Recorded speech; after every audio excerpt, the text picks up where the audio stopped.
Hi all.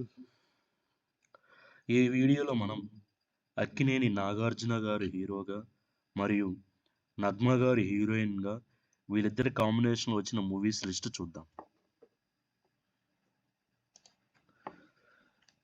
Nagma గారు నాగార్జున గారు హీరోయిన్స్గా వీళ్ళిద్దరి కాంబినేషన్లో వచ్చిన ఫస్ట్ మూవీ కిల్లర్. ఈ సినిమా 10th January 1992లో రిలీజ్ అయింది. నగ్మ గారు నాగార్జున గారు కాంబినేషన్లో వచ్చిన నెక్స్ట్ మూవీ వారసుడు. ఈ సినిమా 5th May 1993లో రిలీజ్ అయింది. ఈ సినిమాలో మరో విశేషం ఏమిటంటే సూపర్ స్టార్ కృష్ణ గారు నటించారు. ఇది multi starrer.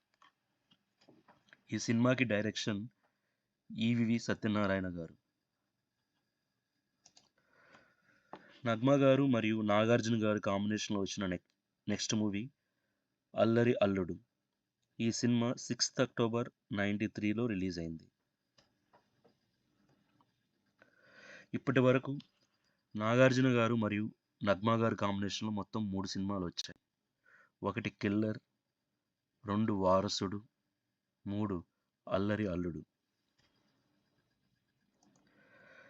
Thank you for watching.